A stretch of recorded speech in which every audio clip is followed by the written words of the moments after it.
You're listening to Theology and Apologetics with Thomas Fretwell, bringing theology to life. So we're doing the Heroes of the Faith series. So today we're heading over to Scotland. We've done England, now we've done Wales, so I thought it was only fair that we head up north a little bit and we do Scotland, and we're looking at the life of Mary Slessor. Everyone heard that name?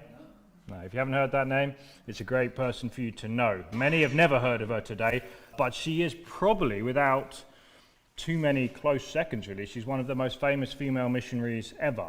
And she really pioneered missionary work for females back in the Victorian age, doing things that was just not done in those days. And it's really, her life is one of those ones. Whereas Mary Jones, there wasn't much to it. It was the sense of she wanted a Bible and it was this great trek. Whereas this life is one that's just adventure and all sorts of crazy stories with what she does. So I had a real trouble getting this down into one session, so because we want to try and do an overview of the whole life and the impact, obviously, so we're going to pick on some of the main bits. But Mary Slessor, she's known as the Queen of Calabar. She's often known as the White Mother, or just Ma, as they used to affectionately call her in Africa. Mary's life is inspiring. It shows us really the work of the Lord in those days of revival, back end of the Victorian era. Remember, we've studied all the guys that kind of led us into the Great Awakening. This is in the 19th century too. A lot of this happened, so it's the same kind of era pretty much.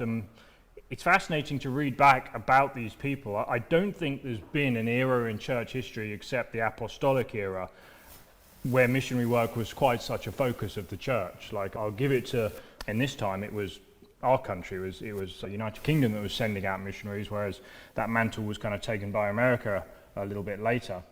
But let's look at the life of Mary Slessor, because it's a fascinating life. She was born on the 2nd of December 1848 into a working class family in Aberdeen, and she moved soon after being born. They moved to Dundee for the works, for the factories that were there. It was just, everything was being industrialized at this time, mills, factories and things like that, so there was more chance of work.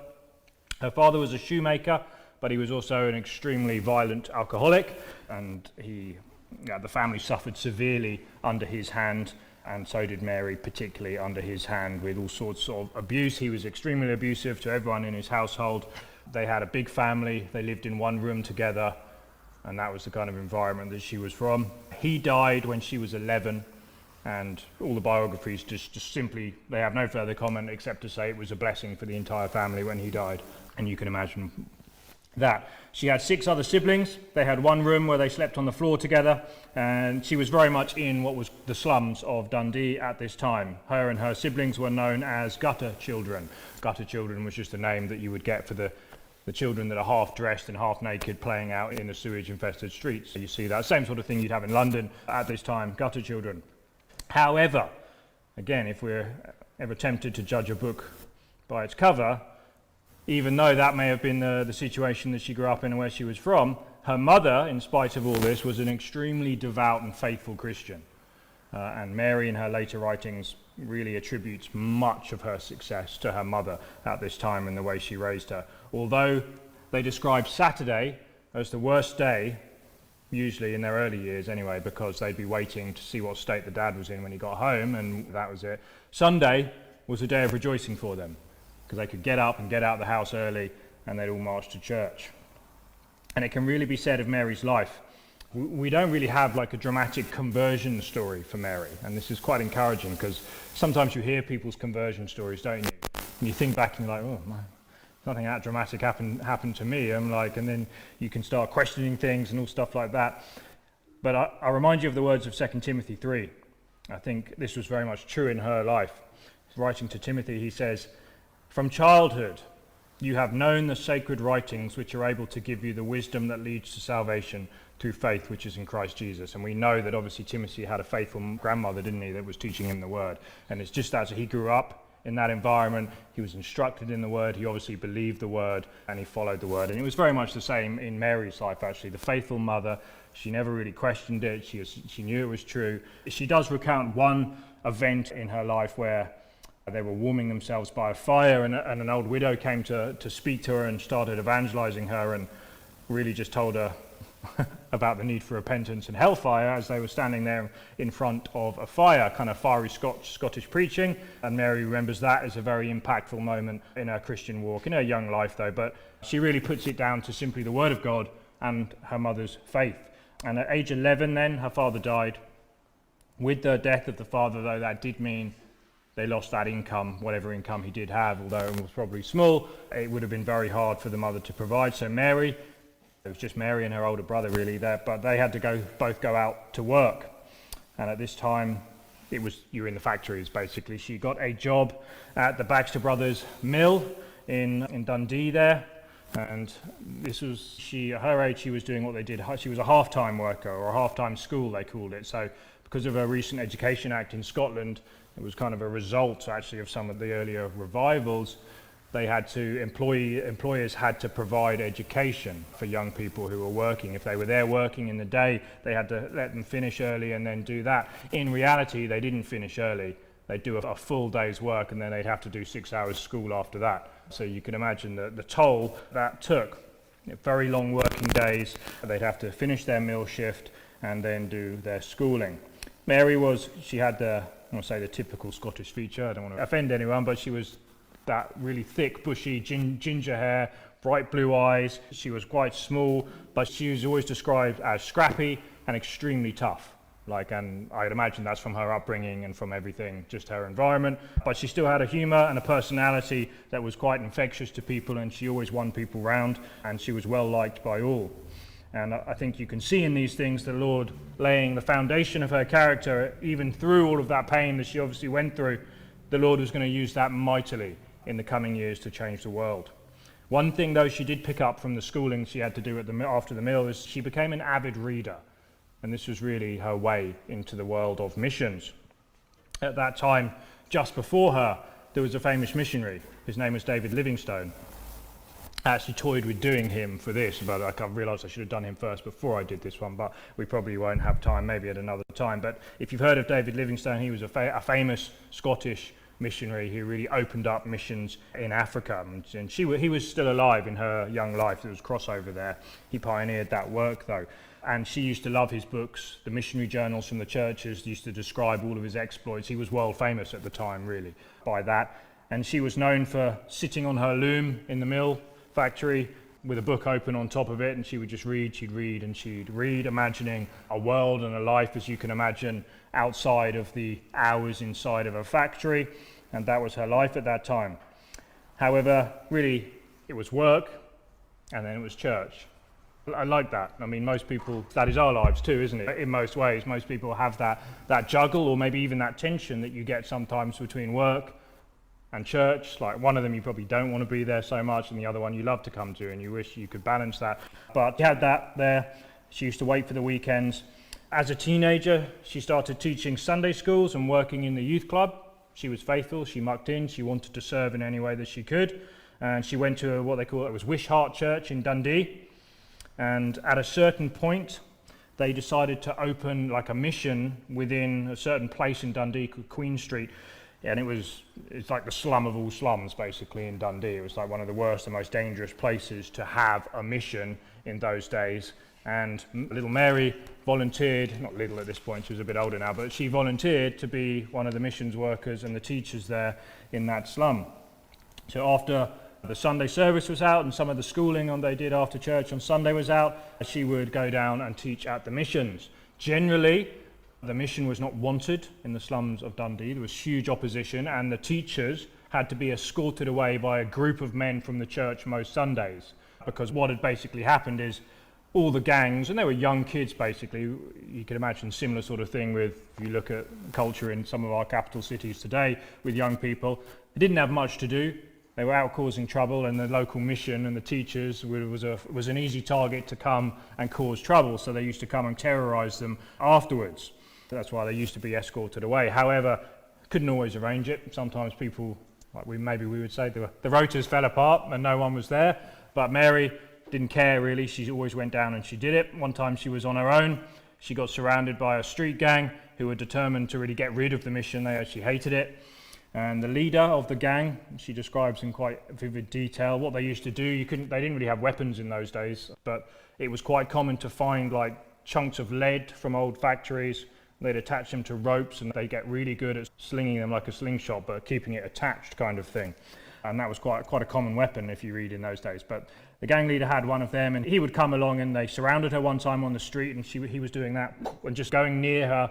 And of course, I think what the usual response would be panic and fear, and then they feel like, and I'd imagine that's what they were doing. But Mary wasn't scared at all. She didn't move an inch, to the point that she ended up taking a chunk of lead to the head, and she still didn't back down after that.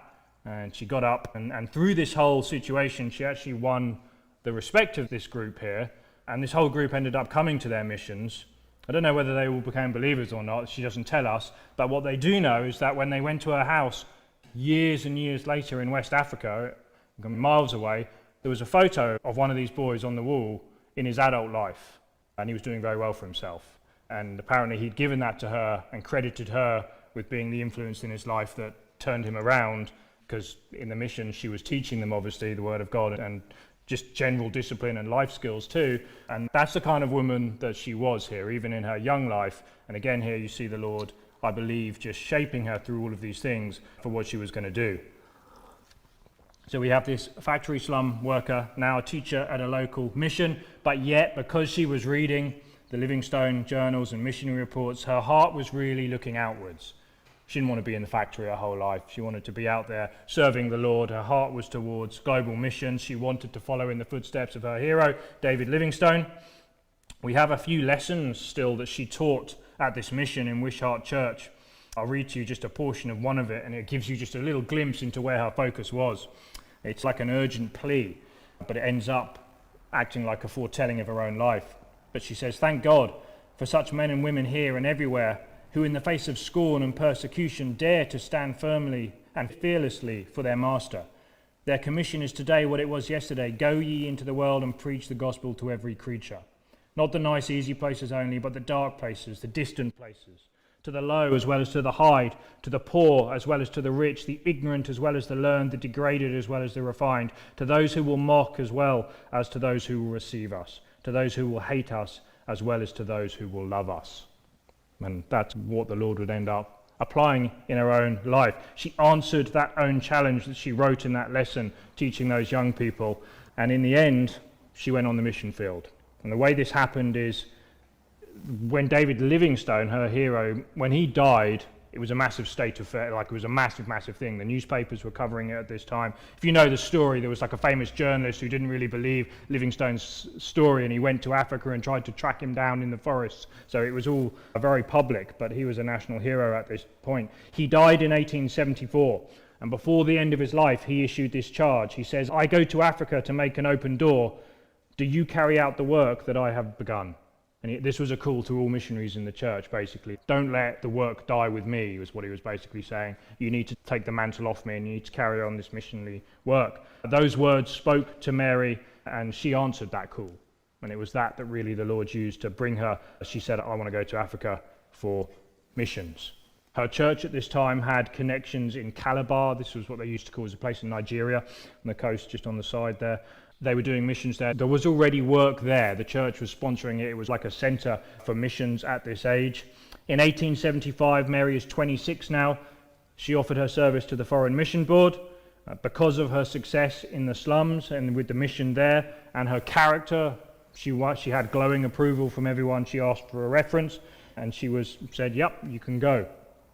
So they sent her first to Edinburgh. She had to do 3 months training in a school. Turned out she was well ahead of everyone there at the school because of her life, all the skills she'd picked up. She was very, very accomplished on the weave and on the loom and all these different things. She had to work in the home. She had to know how to cook, how to clean, how to build. They had to do everything in that house. She knew it all. On top of that, she was an avid reader and Bible student, so she was already pretty far advanced in that too. And after that, she set sail upon a trading ship to Africa. And that is where she would spend the next 40 years of her life, right up until her death, in fact, in Africa. And not just in Africa, but in service to God. And she describes in detail the moment that she set her eyes upon the port. And it's hard, you have to kind of put yourself back into that world.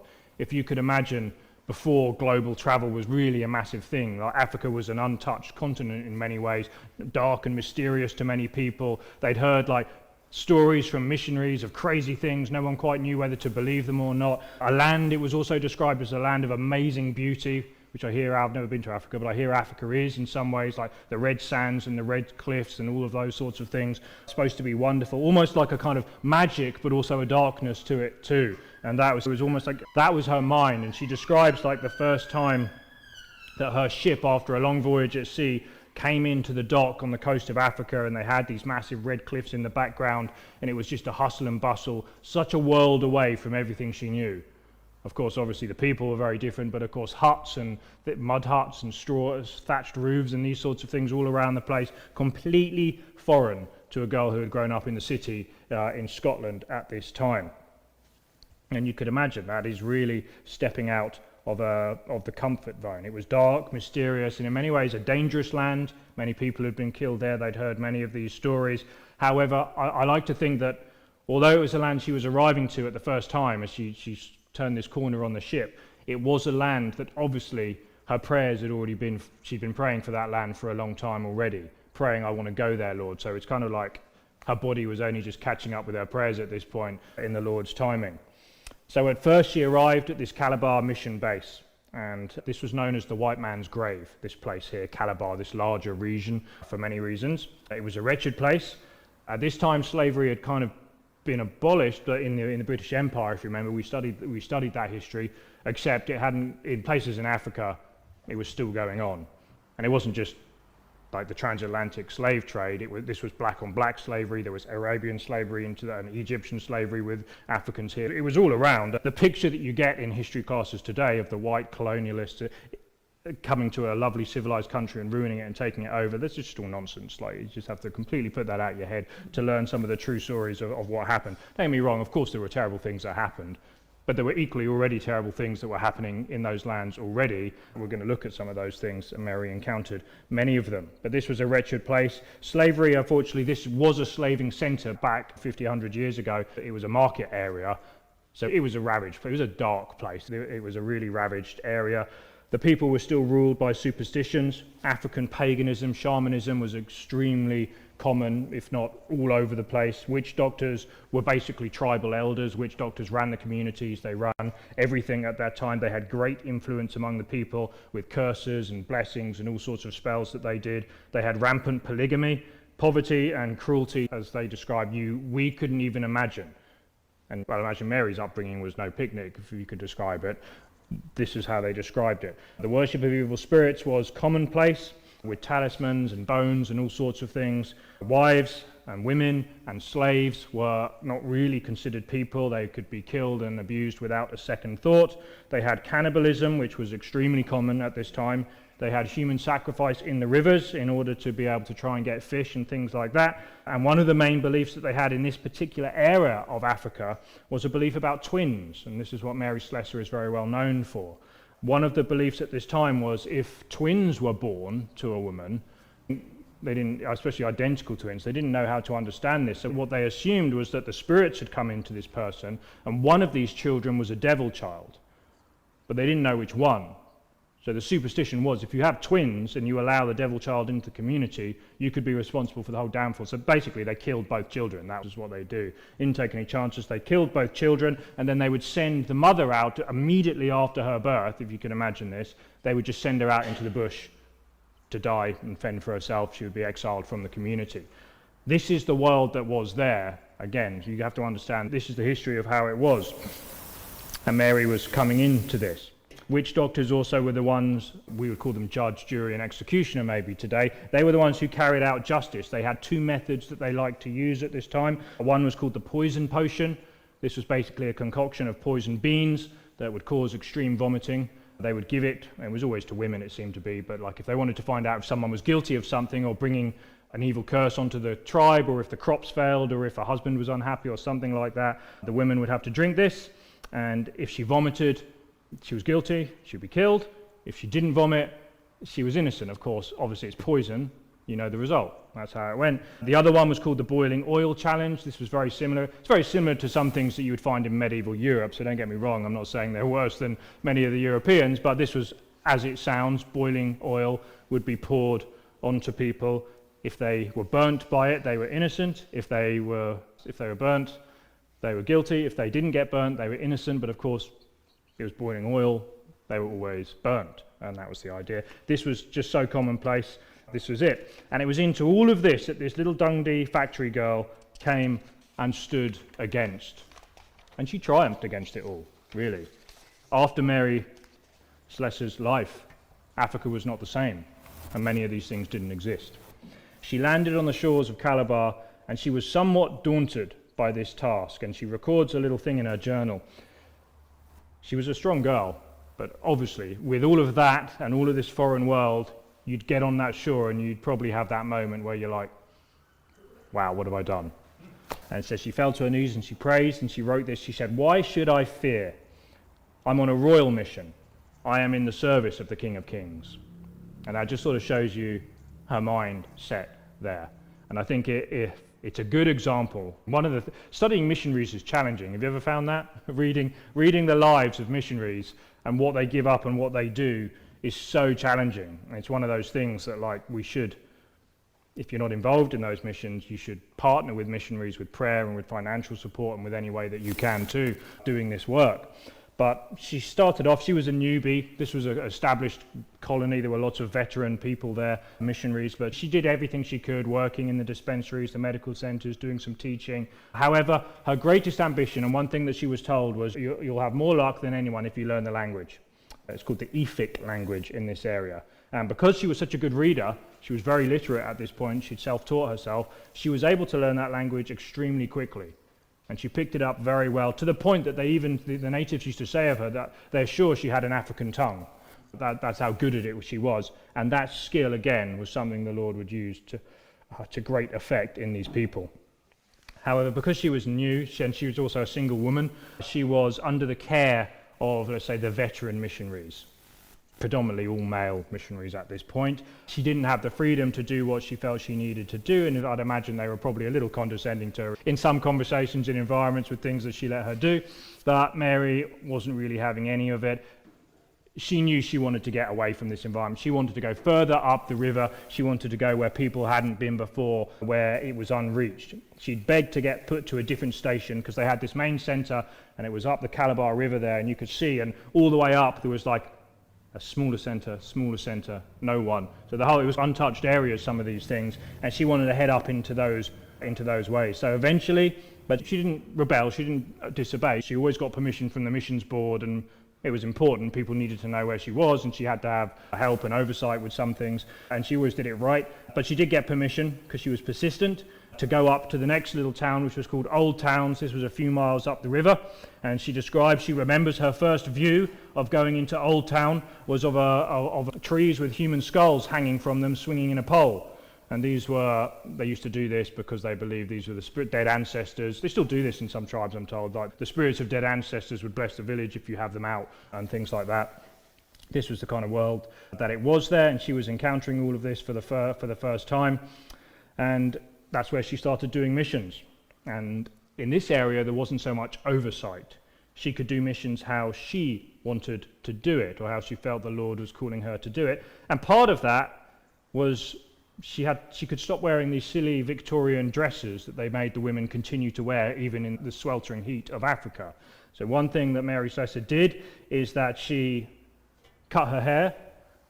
She started dressing in clothes like them, mainly native clothes. She made her own clothes in some ways. She stopped wearing shoes. She stopped eating Western food. She stopped doing all of the things that would separate her as an outsider, except obviously she never involved herself in anything that would break her relationship with the Lord. But she was very, very serious. And because she spoke their language so well, she had a natural in, and I'd imagine they'd never really seen a little white ginger-haired Scottish with a very thick Scottish accent in these parts before. She was an intrigue to them, and because of that, she actually ended up having favour with the local people there.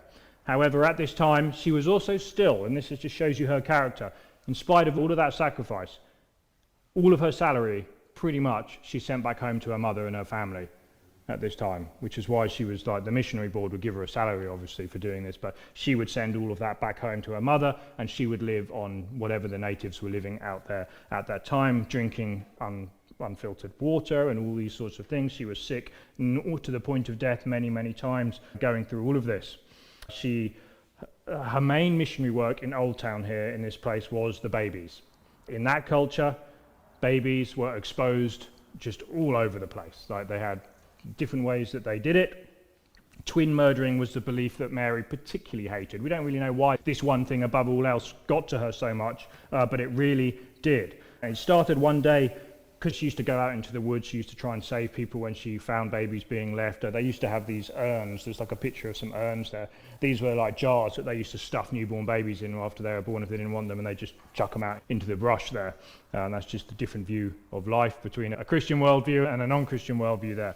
But she used to go and collect these babies, and her home was often full with kids. One day someone left a twin for dead, and someone else brought it to Mary, knowing that she was the one who would take care of it. Because even if in that culture, think about it, if the tribal elders have said, no, like, and one woman or one person wants to be like, I don't want to throw that, I want to help that baby, you couldn't do it. If the tribe didn't allow it, you couldn't do it. You couldn't go against the chieftains and the elders, so there was no choice. But someone obviously brought one of these babies to Mary, and she took it into her own home. Mary didn't have to live by their rules in the same way, because she was a separate entity, and there was at this time where they knew about the British, they knew about white people in some way, so there was lots of weird things going on that allowed this very unique period in history to be like this. But she was the one who took this baby in, and she started doing this with many babies. It really was the start of a marvelous career of what they called twin rescuing, and it finally resulted in the outlawing of that process. Eventually, we'll get to that in the story a little bit later. At any one time, Mary could have 7 to 15 children living with her house, or that she was taking care of with her. Many of them just called her mum. They loved her so much, they stayed with her right till the end of her life. That was a sort of bond that she had with them. Her days were full of treating the sick, teaching the Bible, visiting neighbors, administering communion, witnessing gospel, sharing the gospel with people, anything and everything that she could do. Not only that, because of her great wisdom and grasp of the language, she was a fierce debater in the sense that she could solve problems. And she actually won the favor of many people, and the townsfolk would actually come to her and ask for her to mediate between different things that were going on. She started having that role. Even the chiefs started to respect her in that way, which is just a crazy thought, really, when you understand the culture, and her being just a single woman on her own doing this sort of thing. She just had the favor of the Lord on her there. And she was very successful in Old Town. Churches were started. However, Mary was not really one to just stop there. Once she'd set up a church, she would write to the missionary, you need to send someone here to run this church. I'm going further up the river, was her attitude, and she would then continue to go up into even more remote places. And the further inland you go and more remote, the less civilized they were in some ways, and the more dangerous it could be for people. And she went in to the next tribe, which was known as the Headhunter territory. This is where a lot of cannibal tribes, and they'd been constantly warring for many years. Few missionaries had attempted to go there, but she actually won the approval, not only from her own mission board, to go up there. I'd imagine they were just like, fine, we know you're not going to stop asking, just go if that's what you want. But she also managed to negotiate with the chief of one of the villages up there that she would be allowed a patch of land to run a mission house there. This was a pagan chieftain, because he'd heard of her from obviously things of travel, of this unusual woman that was being accepted by many of the other chiefs. Maybe it was curiosity or something. He wanted to see what was happening, but he actually allowed her to do that. She negotiated that with the chief, and that's what she did. And she was there. She actually became best friends with the chief's wife. And it's a funny story, because this wife remained a staunch pagan for her whole life. They didn't convert or anything like that. But even so, the Lord gave her favor with them that opened the door to having the church and the mission center, and for Mary to do everything that she did there. It's just an amazing story when you think of it like that, and a reminder that the Lord can still use those people for furtherance of his kingdom in those scenarios. All he wants is the heart of Mary there in you, faithful to do what the Lord has called you to do. Now, when Mary then said when she said to the old place, I've been given some land, I'm going to go further up to this tribe now, the chief who had grown fond of her down here was like, you don't want to go there. like, you'll die basically if you go there. We don't trust them. But seeing that she was persistent, he did all that he could do. He gave her his royal canoe and some of his servants, so that when she arrived, it would at least look like she was a woman of means. And there's a really famous story, I won't go into it, but their canoe was attacked by a hippopotamus, and whilst many of the men were trying to beat it with an oars, there's a picture of her, it's drawn obviously, it's not an actual picture, but this is how it was relayed, that she's seen whacking it with her handbag too, like Victorian style handbag. I don't know how true that is, but it's in most of the records that I read. And again, that's just the sort of character she was, not afraid to get involved and get mucked in. There's another story that when she arrived on this land, it was a 4-mile trek through the forest, the jungle basically, to get to where this piece of land was. And she arrived, and other people were following later with the goods and the things like that to set up a camp and build stuff. And they trekked through, they found the chief and they found the village. And then later just one person turned up and said, oh, everyone's so tired, they're sleeping for the night down by the water with all the supplies, they're too tired to bring them up. And bearing in mind, she'd just done the 4-mile trek on her own, doing all of this. So she was like, nope, not having that. She did the 4-mile trek back. She gave them a real talking to, whipped them into shape, and got them all to bring everything right now like she wanted. An amazing woman, you'd imagine. I don't know how popular that would have made her, but that's what happened, and she got to work doing those sorts of things. And if you think she was doing that on her own, when she was here and she wanted to go here, she had 6 kids living with her in her house at the time. No one would take those kids from her. She brought them with her.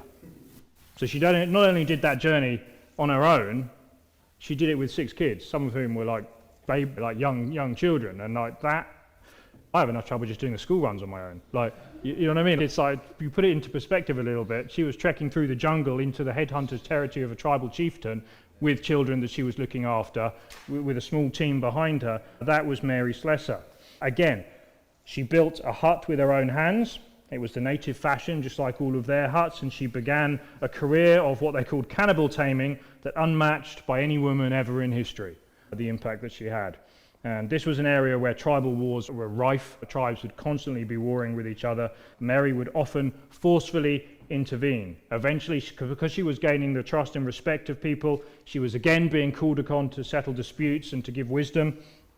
Again, why, we're not sure. It just that this was the Lord's wisdom. It kind of reminds me of like Solomon a little bit, that like he had that wisdom to settle disputes. People recognized it, even if they weren't following the Lord, and he was used in that way. It seems to be something like that was happening in Mary's life, and she gained their respect. She would often intervene. There was one time, you remember the oil burning ceremony I told you about, when chieftains needed to find out whether someone was... This was happening one time to someone's wife, and Mary heard about it. She knew this person, and she pushed through all of the crowds, and she ran in, interrupted this ceremony. She grabbed this woman off the ground, and she took her back to the mission hut. And technically the laws were, the mission hut was a separate entity. It was like a kind of like an embassy of art, like where you'd have a different country's embassy. It's sovereign territory of someone else. So that the natives didn't, and they did actually have these weird rules. They did respect things like that, so they wouldn't go on and attack. But the chief, obviously, to embarrass a chieftain like that in the middle of his ceremony is a very, very risky thing to do. No one of his own people would ever have got away with doing that, but she did it. She saved this woman, she brought her to the hut. The chief came to her immediately, and the end of the story is he left and he was happy. She talked him down, she negotiated, and she did what she did. When she fought, it said that when they fought, she would plunge into the midst of these combatants trying to stop them. When they threatened her, she would threaten them straight back. She was a fiery Scots lady. When they laughed, she would join in with them. This was again Mary Slessor, an amazing character. There's another time where there were 2 cannibal tribes that were going to war. Someone had murdered one of the others, and it was a war of extermination. It was going to be devastating for the area. Mary heard of this. She was told. She ran ahead to try and get ahead of the soldiers from one tribe going to the other one. She was going to encounter where they were. She met the chieftain of the other side on the way, and he told her not to go. He said, don't proceed. Where you're going, that tribe's never going to listen to a woman. They don't know who you are. You're a white woman particularly. You're not going to have any authority there. Don't do it. It'll be certain death for you, basically. And her response was, when you think of the woman's power, you forget the power of the woman's God. I shall go on. And she ran ahead, and she ended up getting to the battle line, and she was literally there as they were lining up on each other, and she talked them down. And she did that same thing again. Obviously, just the Spirit of the Lord was on her. She was able to settle that feud, convince them both to go back. And you can imagine the favor that this was winning her in some ways, obviously annoying some people, but in many ways, a lot of people didn't want to lose everyone in these battles, and it just brought a sort of understanding that this woman was special, and that's why they called her the Queen of Calabar eventually, or the Mother of Calabar. She had all these names that were given to her because of all these amazing things that she did, things that are really just unbelievable for someone of her, or of who she was in this region of the world at this time, but the Lord was clearly with her. So eventually she carried on doing her work. She had pretty free reign to do what she was doing now. Some of the mission compound eventually was being filled up so quickly with children. I'm snapshotting this, obviously. Don't think that she did these things, loads of people came to the Lord. No, there were years of labor in between these things where she was living in amongst these tribes that were very much pagan. Huge, like witchcraft, shamanism, child killing, all this stuff was going on. But she was collecting children pretty rapidly, and the mothers sometimes that were driven into the bush to die. Each day she'd go out to scour the woods to find babies who had been exposed, mothers who'd been beaten and expelled from tribal towns on a daily basis. Can you imagine? There's loads of tribes around these areas, and they just have these places, all the jungles in between, and that was what she did. And she was getting quite a reputation for it. So much so that even right back in the British Empire now, people had heard of Mary Slessor, very much like David Livingstone. And in 1892, the British Consul General appointed Slessor as the Vice Consul of the Okayong Territory. This is whole name for the larger region. First woman that was ever appointed to that role too, and this is a British government role. Now, she didn't really like the British government role. It's not what she was interested in, except she saw the wisdom that she was already doing that work anyway. She was actually the one on the ground settling all the disputes, making sure that the natives and everyone else was happy and every piece. She was doing all of that, so she figured she may as well do it and have a larger scope to do it, and she did that. But she never forgot the one great task which brought her to Africa in the first place in all of this, and that was to testify to Christ to many people. And this just gave her an open door to do that, and she had the resources to build more churches, to train more people, and do everything that she did. Writing, or she writes this in one of her journals, the change about the tribes and the work that she did, she said, "No tribe was formerly so feared because of their utter disregard of human life, but human life is now safe. No chief ever died without the sacrifice of many lives, but this custom has now ceased." So that custom was a practice where if a chieftain or one of his family died, usually 4 or 5 of the ladies who would be his serving ladies, they also got killed with him. They had no choice in the matter. That was quite common. That was also in India. The missionaries found this practice too. It was just a pagan practice. She was the one again that went up against that and outlawed that. Amazing stuff, really. In 1896, she became quite ill. She had malaria a few times. A couple of times they had to send her back to Scotland for 3 or 4 months to recover. It said that as soon as she was able, she was back on a boat to Africa again. Speaking, she said one time she came back and the missions agency made her do, and you could really see this, can't you? She's coming back with great stories, and all of the missions boards are like, right, go and speak in that church and we'll get some good donations. Do a great story. So they sent her to loads of different places. It's how it works. And she writes a funny thing, though, about that. She says she hated that, and she was more scared of those events than she was standing between 2 cannibal tribes trying to kill each other in the jungles of Africa. And that says a lot to me. That says a lot there with that. But it's a very interesting story that she has about this. Anyway, as far as she was concerned, she still had work to do in Africa, so she went back to Okayong and she continued preaching, continued winning these people for the gospel.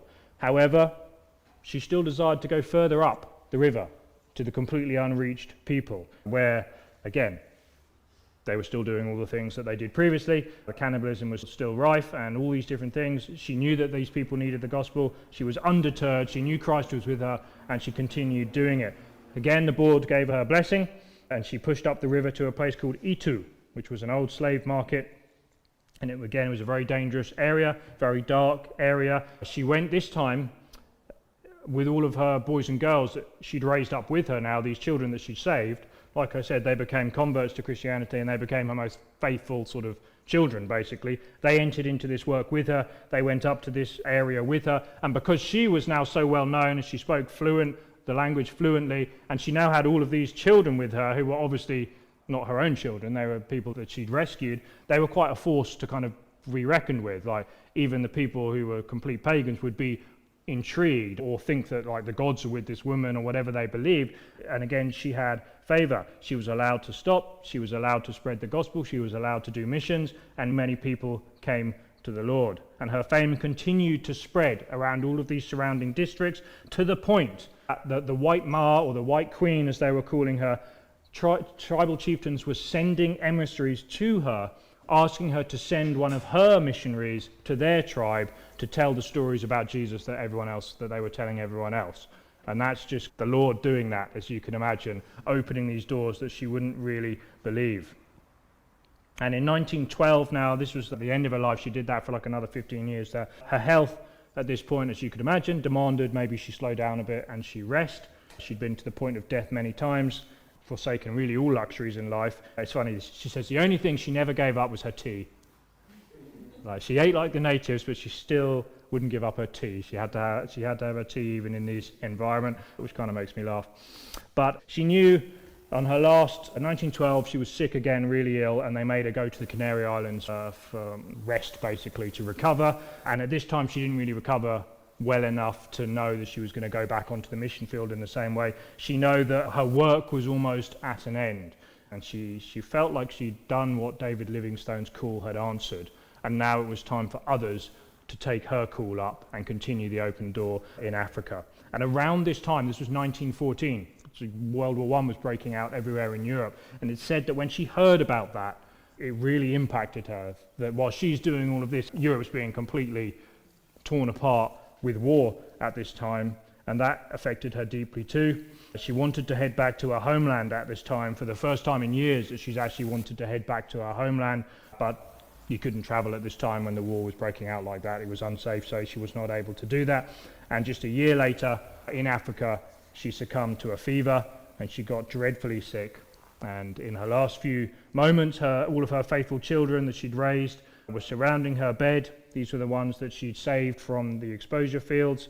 They were watching, caring for her, and her last words were simply a small prayer in the Efik tongue, and she said, "Oh God, release me." And then she passed into glory. And I think of that moment when you hear like the person who's writing it, like at that moment, like she knew, like she'd served faithfully her whole life, given up everything really to serve Jesus. Like, what must it have been like, to use the expression, when she got to the other side?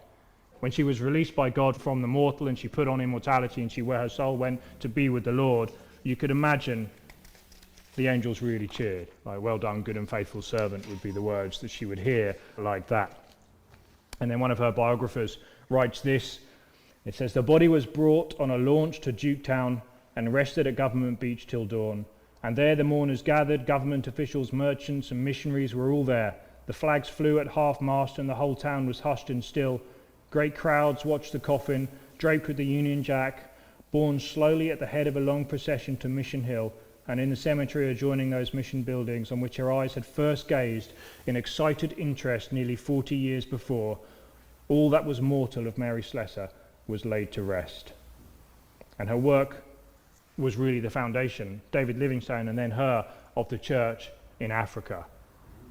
Much of Africa is still Christian. It's kind of, much of it's been taken over by Islam now, but it's still a very Christian country in some ways, but yet they're still plagued with some of those superstitions and things that we read about there in many ways. And a lot of times in later years it mixed with Christianity. It may be that not enough people picked up the baton after Mary there, but she really did change Africa in many ways. She did things that no other woman had done at that time, no other missionary had done at that time. And because of that, she's remembered. There are streets named after her, ports named after her, schools and hospitals named after her. If you go to the Calabar region today, you'll see statues. That was a part of her children who gathered at her funeral. You'll often see statues like this, always a picture of Mary Slessor holding two twins. That's the point there, because she was known as the twin rescuer, like that. There's many of them scattered around the place there, so she was given that honour.